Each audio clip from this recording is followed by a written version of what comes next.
이 시간에 읽은 척 책방. 안녕하세요. 성신여대 겸임 교수이자 비즈니스, 테크, 인문 쪽으로 글을 쓰고 있는 작가 이시안입니다. 그동안 제가 시안 책방에서 다뤘던 셰익스피어 작품들을 생각을 좀 해보았어요. 일단 시안 책방의 가장 첫 번째 영상이죠. 이 첫 번째 영상이 로미오와 줄리엣이었거든요. 그리고 베니스의 상인도 있고요. 한여름밤의 꿈이나 템페스트, 햄릿 같은 작품들이 있더라고요. 다들 유명한 작품이긴 하지만요. 셰익스피어 작품의 근본이라고 할 수 있는 4대 비극에 해당하는 작품은 햄릿밖에 없었습니다. 제가 살짝 비극적인 작품을 피하는 경향이 있어서 그런 것 같은데요. 계속 이 리뷰를 피할 수만은 없더라고요. 그래서 오늘 셰익스피어 비극 중 가장 강렬하고 그리고 스케일도 큰 편이라고 할 수 있는 작품을 소개해 드릴까 합니다. 갈등 역시 가장 극적이기도 해서요. 그래서 실제 연극으로도 많이 공연되는 그런 작품이기도 하죠. 윌리엄 셰익스피어의 맥베스 소개해 드립니다. 일단 셰익스피어의 4대 비극은요. 잠깐만 이거 한번 맞춰보실래요? 잠깐 시간을 드릴 테니까 한번 생각을 해보세요. 잠깐 이렇게 멈췄습니다. 그건 제가 멈춘 거예요. 자, 생각을 해보셨나요? 햄릿 있죠. 그리고 오셀로, 그리고 리어왕이 있습니다. 게다가 오늘 소개해드린 맥베스, 이렇게 4개가 4대 비극인데요. 이들 비극의 특징은 기본적으로 죽음으로 끝나고요. 일단 그리고 왕이나 귀족 같은 고귀한 인물들이 어떤 성격적 결함들이 있죠. 그래서 가장 행복할 수 있는 그런 순간에 불행해지면서 내적인 갈등을 겪다가 결국 죽게 되는 그런 이야기입니다. 그래서 맥베스가 죽는다라고 제가 말씀드리는 게 이게 스포일러는 아닌 게요. 그 주인공의 죽음은 셰익스피어 비극의 장르적 특성입니다. 그러니까 이건 그냥 당연한 거죠. 스코틀랜드 덩컨 왕의 장군인 맥베스는요. 반란군을 진압하는 전쟁에서 승리해서 개선하는 중에 동료인 뱅쿠어와 같이 새 마녀를 만나게 되고요. 예언을 듣게 됩니다. 맥베스는 왕이 되고 뱅쿠어는 그 자신은 왕은 아니지만 그의 후손들이 왕이 될 것이라는 그런 내용이었습니다. 처음에는 당연히 지나가는 새 마녀가 얘기를 하니까 그 말을 믿지 않았죠. 어디서 약을 팔려고 그래 이런 식의 그런 반응이었다가 그런데 작은 예언이 실현되는 것을 보게 돼요. 그래서 맥베스는 조금씩 믿는 마음이 들게 되거든요. 그러다가 덩컨 왕이 맥베스의 성에 와서 자게 되는데 덩컨 왕을 살해하고 그 죄를 문지기들에게 덮어 씌우게 됩니다. 이때 망설이는 맥베스에게 용기 없는 겁쟁이다 라고 자극하면서 살인을 하게 한 것이 맥베스 부인인데요. 그래서 어떤 사람들은 맥베스 부인이 이 작품의 빌런이다 라고 말하기도 합니다.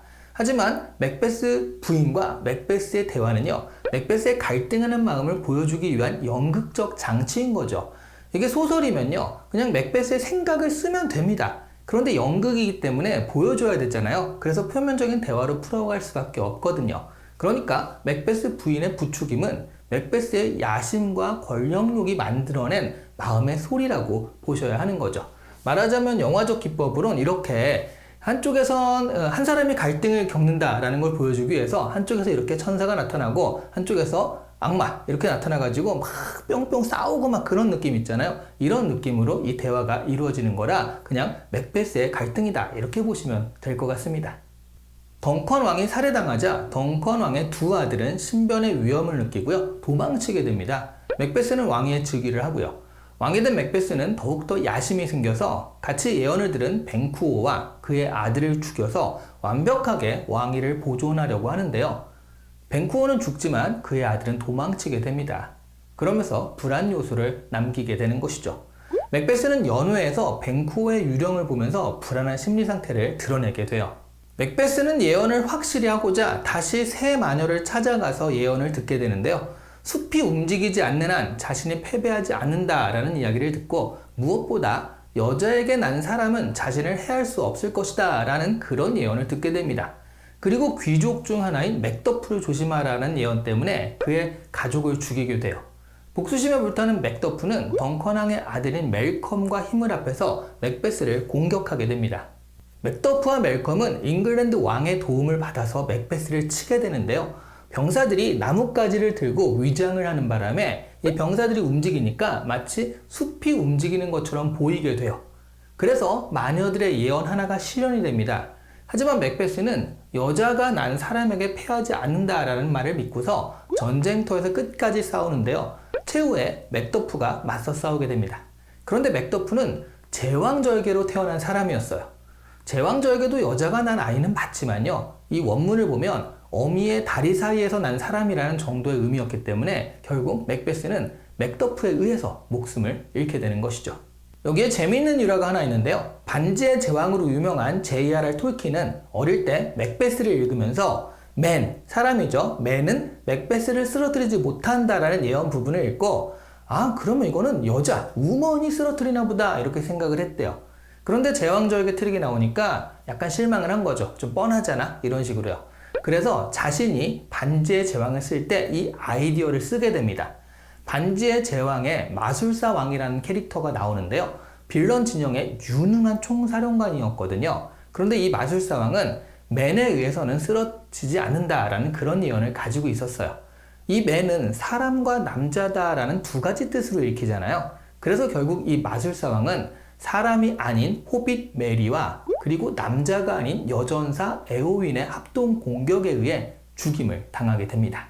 다시 맥베스 이야기로 돌아가서요. 맥베스는 결국 한 사람의 야심과 권력욕이 어떻게 그 사람의 영혼을 좀먹고 악행으로 이끄는지 그 과정을 보여주는 이야기입니다. 중요한 것은 한순간의 욕심으로 악행을 저지르게 되지만 결국 양심의 가책을 받아서 불안에 시달리고요. 죄책감에 짓눌린 인생을 보낸다라는 것이죠. 맥베스는 불행한 최후를 맞이하고 맥베스의 부인도 옥류병에 시달리다 죽게 되죠. 욕심 어린 행동은요, 상식 밖의 행동을 유발하고요. 그것은 보통은 다른 사람에게 피해를 끼치는 행동이 되는데요. 오늘날의 사회에서는 이렇게 행동하지 않으면 매우 손해가 되는 듯이 느껴지는 게 현실이기도 합니다.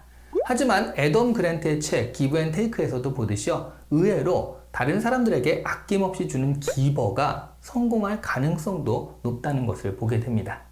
자연스러운 순리를 거스르는 행위는요, 불안을 야기하게 되는데요. 그 불안이 결국 자기 자신의 영혼을 잠식하게 되거든요. 불안에 떨만한 짓을 하지 않고 사는 것이요, 오래 그리고 건강히 사는 좋은 방법이 아닌가 싶습니다. 물론요, 가만히 있어도 환경이 급변해버리는 현대 발전 속도는 우리에게 내적 불안을 유도할 수밖에 없죠. 그래도 제가 말씀드리는 거는 자신이 컨트롤할 수 있는 부분, 그런 부분만큼은 너무 욕심 부리지 말고 순리대로 사는 것이 좋은 게 아닐까. 그것이 바로 이 책이 전하는 메시지가 아닐까, 우리가 이 책에서 찾을 수 있는 메시지가 아닐까 한다라는 거죠. 오늘 이 시간에 읽은 첫 책방은 셰익스피어의 4대 비극 중 하나인 맥베스를 조금 현대적인 시각으로 읽어보았습니다. 막상 보니까 아직 못할 리어 왕이나 오셀로도 빨리 리뷰해야겠다라는 생각이 들긴 하네요. 희곡이라는 낯선만 극복하면 셰익스피어는 정말 이건 정말 셰익스피어다 라는 생각이 드는 명작들이 많습니다.